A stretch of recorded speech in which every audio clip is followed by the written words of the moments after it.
So yes, all students, once again I welcome you back for Enlightened Educators. So ಈಗ just ಒಂದು video ಮಾಡಿದ್ದೀನಿ, I've released it, please to check it out. Fine. And so ಇನ್ನೊಂದು doubt ಬಂದಿದೆ from ವಿ2 question papers. It is Mokshi Reddy 5142. Hi ma'am, network analysis I got 14, EPC 12, both subject I wrote 12 ma'am, EPC 54 marks ಬರ್ದೆ ma'am, network analysis problems with step ಬರ್ದೆ ma'am, maths formula correct, 100% ಹಾಗೆ ಬರೆದೆ 100% ಆಗಿ ಬರೆದೆ. And so I'm applying for evaluation, will they pass or not? C ನೀವು in your comment I can just tell you one thing. The first thing is you are telling that I've got 14 and 12. Okay, it's your marks, fine. Second thing is you told both subject I've wrote 12 ma'am. Okay, so you're telling EPC 54 marks ke bardidira anta. See, and I'll tell you what is the matter. And network analysis problems with steps barde ma'am ಅಂತ. So ನೀವು ಇಲ್ಲಿ ಹೇಳ್ತಾ ಇದ್ದೀರಾ ನಾನು 54 ಮಾರ್ಕ್ಸಿಗೆ ಬರೆದಿದ್ದೀನಿ ಮತ್ತು problems with steps ಬರೆದಿದ್ದೀನಿ ಅಂತ. But are you sure that you have return it properly? That is my first question, ಆಯಿತಾ? ಸೊ ಈಗ ನೀವು ಇ ಪಿ ಸಿನ I just tell you what is the matter. Give me some time.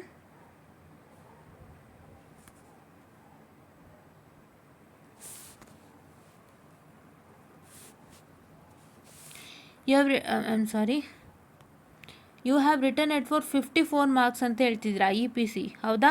So 54 ಮಾರ್ಕ್ಸಿಗೆ ಬರೆದಿದ್ದೀರಾ ಅಂದರೆ 54ಅಲ್ಲೂ ಕಮ್ಮಿ ಆಗುತ್ತೆ with respect to V T U, ಹೌದಾ? ಸೊ ಇವಾಗ ಅದನ್ನೇ ಹೇಳೋದು, ನೀವು 80ಗೆ ಬರೀತು ಅಂದರೆ 60 ಆಗುತ್ತೆ, 60ಗೆ ಬರೀತು ಅಂದರೆ 30 ಆಗುತ್ತೆ. That is what happens in V T U, that you all have to remember.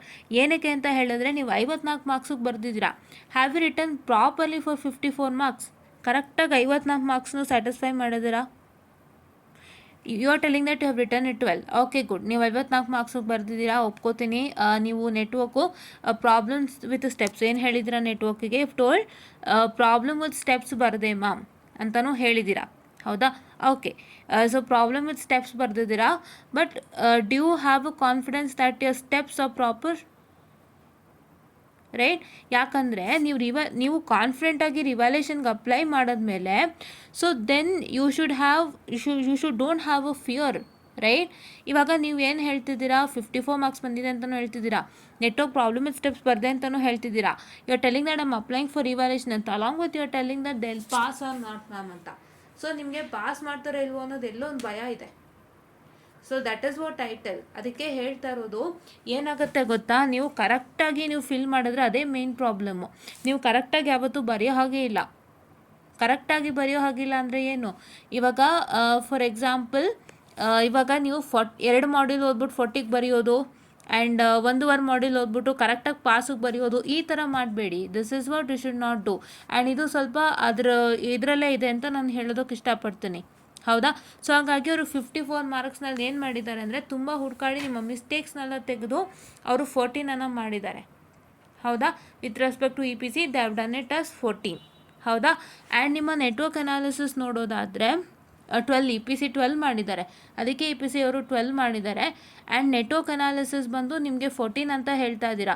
ನಿಮಗೆ ಏನಕ್ಕೆ 14 ನೆಟ್ವರ್ಕಿಗೆ ಬಂದಿರೋದು ಅಂದರೆ you have written problem with steps. But ಏನು ಅಂತ ಹೇಳಿದ್ರೆ ನಿಮ್ಮ ಫೈನಲ್ ಆನ್ಸರ್ ಮುಖ್ಯ ಆಗುತ್ತೆ. ಯಾವುದೇ ಒಂದು ಪ್ರಾಬ್ಲಮ್ಯಾಟಿಕ್ ಸಬ್ಜೆಕ್ಟ್ ಆಗಲಿ, ಫೈನಲ್ ಆನ್ಸರ್ ಮ್ಯಾಟರ್ಸ್.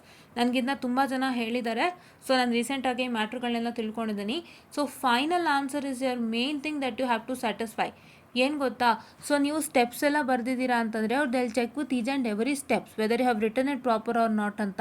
ಸೊ ಹಾಗಾಗಿ ನಾನೇನು ಹೇಳೋದಕ್ಕೆ ಇಷ್ಟಪಡ್ತೀನಿ ಅಂದರೆ, as you have still I doubt that weather they will pass or not, ಇನ್ನೂ ಒಂದ್ಸಲಿ ಚೆಕ್ ಮಾಡ್ಕೊಳ್ಳಿ, ಓಕೆನಾ? ನಾನು ನಿಮ್ಗೆ ಇದನ್ನೆಲ್ಲ ಏನಕ್ಕೆ ಹೇಳ್ತಾ ಇದ್ದೀನಿ, it's all for your benefit. You have return it well ಅಂತ ಹೇಳ್ತಿದ್ದೀರಾ, ನೀವು 54 ಮಾರ್ಕ್ಸಿಗೆ ಬರ್ದೆ ಅಂತಲೂ ಹೇಳ್ತಿದ್ದೀರಾ. D'you know that whether it is proper or not? ಅಲ್ವಾ? ಸೊ ಅದಕ್ಕೆ ಒಂದು ಸತಿ ನಾನು ಬರ್ದಿರೋದು ಪ್ರಾಪರ್ ಅಂತ ಚೆಕ್ ಮಾಡ್ಕೊಳ್ಳಿ. ನಿಮ್ಮ ನೆಟ್ವರ್ಕಲ್ಲಿ ನಿಮ್ಗೆ ಯಾಕೆ 12 ಬಂದಿದೆ ಅಂತಂದರೆ you haven't satisfied the final answer either ನೀವು ಫೈನಲ್ ಆನ್ಸರ್ ಬರೋದ್ರೋ ಇಲ್ವೋ ಏನು ಹೇಳಿಲ್ಲ, ನೀವು ವಿತ್ ಸ್ಟೆಪ್ಸ್ ಅಂತ ಹೇಳಿದ್ದೀರಾ. ಸೊ ಆಮೇಲೆ ಸ್ಟೆಪ್ಸಲ್ಲಿ ಏನಾದ್ರು ಒಂಚೂರು ಹೆಚ್ಚು ಕಮ್ಮಿ ಇರುತ್ತೆ. ಸೊ ಹಾಗಾಗಿ ನಿಮಗೆ ಏನಾಗಿದೆ ಅಂತಂದರೆ ನೆಟ್ವರ್ಕಲ್ಲಿ 12ಗೆ ರೆಡ್ಯೂಸ್ ಆಗಿದೆ. ಸೊ ನೀವೇನು ಮಾಡ್ತೀರಾ ಅಂದರೆ ಒಂದು ಸಲ ನೀವು ಚೆಕ್ಔಟನ್ನು ಮಾಡ್ಕೊಳ್ಳಿ, ಒಂದು ಸಲ ನೀವು ಚೆಕ್ಔಟನ್ನು ಮಾಡ್ಕೊಳ್ಳಿ, ಎಲ್ಲನೂ ಕ್ಲೀನಾಗಿ ಚೆಕ್ಔಟನ್ನು ಮಾಡಿಕೊಂಡು you just have to apply for revaluation. ನೀವು ಅಪ್ಲೈ ಮಾಡ್ತಿದ್ದೀರಾ ಅಂದರೆ ಖಂಡಿತ ಮಾಡಿ, ಸಂತೋಷ, ನಾನು ಇಲ್ಲ ಅಂತ ಹೇಳ್ತಿಲ್ಲ. ಬಟ್ ಅದಕ್ಕೂ ಮುಂಚೆ ಡೂ ದಿಸ್ ಪ್ರೀ ರಿಕ್ವೆಸ್ಟ್ಸ್ ಅಂತ ಹೇಳೋದಕ್ಕೆ ಇಷ್ಟಪಡ್ತೀನಿ. And this applies for all the students, ಆಯಿತಾ.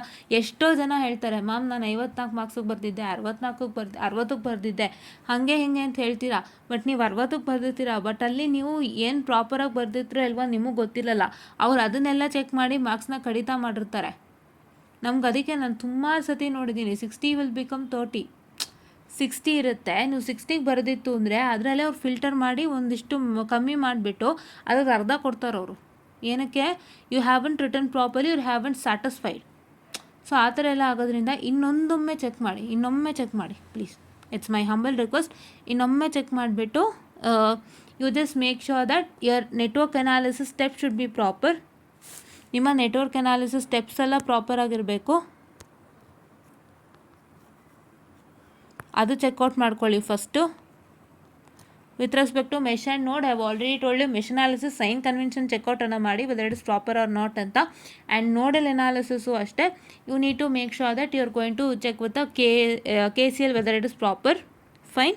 ಆಮೇಲೆ ನಿಮ್ಮ ಇದು EPC ಅಲ್ಲಿ ನೀವು ಏನೇನು ಆನ್ಸರ್ಸ್ ಅಟೆಂಪ್ಟ್ ಮಾಡಿದ್ದೀರಾ, ಅದಕ್ಕೆ ಡಯಾಗ್ರಾಮ್ ಪ್ರಾಪರ್ ಇದೆನಾ, ಥಿಯರಿ ಪ್ರಾಪರ್ ಇದೆನಾ, ಚೆಕ್ಔಟನ್ನು ಮಾಡ್ಕೊಳ್ಳಿ. ಇಷ್ಟು ಕೆಲಸ ಮಾಡಿಕೊಂಡು ನೀವೇನು ಮಾಡ್ತೀರಾ ಅಂತಂದರೆ ನಿಮಗೆ 9, 10, 11 ಇವತ್ತು ಸಾಯಂಕಾಲ ಆಗೋಯಿತು. ಸೊ ನಿಮ್ಮ ಕಾಲೇಜ್ನಲ್ಲಿ ಇವಾಗ ಅಪ್ಲೈ ಮಾಡಿಸ್ಕೊಳ್ಳಲ್ಲ, ಗೊತ್ತು, ಕಾಲೇಜ್ ಇಸ್ ಕ್ಲೋಸ್ಡ್ ನಾವು. ಸೊ ನಾಳಿದ್ದು 11ನೇ ತಾರೀಕು ತನಕ ಟೈಮ್ ಇದೆ. Till for you to still how much, for you to still 4:30 ಹಂಗಿರುತ್ತೆ. ಯಾಕೆಂತಂದರೆ ನೀವು ಕಾಲೇಜಿಂದ ನೀವು ಆಚೆ ಬಂದಮೇಲೆ ರಿವ್ಯಾಲ್ಯೂಯೇಷನ್ಗೆ ಅಪ್ಲೈ ಮಾಡಿಸ್ಕೊಳ್ಳಲ್ಲ, ಹೌದಲ್ವಾ.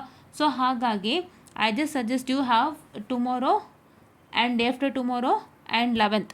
ಸೊ ಆ 2 ದಿನದಲ್ಲಿ ನೀವು ಒಂದು ದಿನ ಕೂತು ಎಲ್ಲನೂ ಚೆಕ್ ಮಾಡ್ಕೊಳ್ಳಿ, ಮತ್ತೆ ರೀಚೆಕ್ ಮಾಡ್ಕೊಂಡು ರಿವ್ಯಾಲ್ಯೂಯೇಷನಿಗೆ ಹಾಕಿ.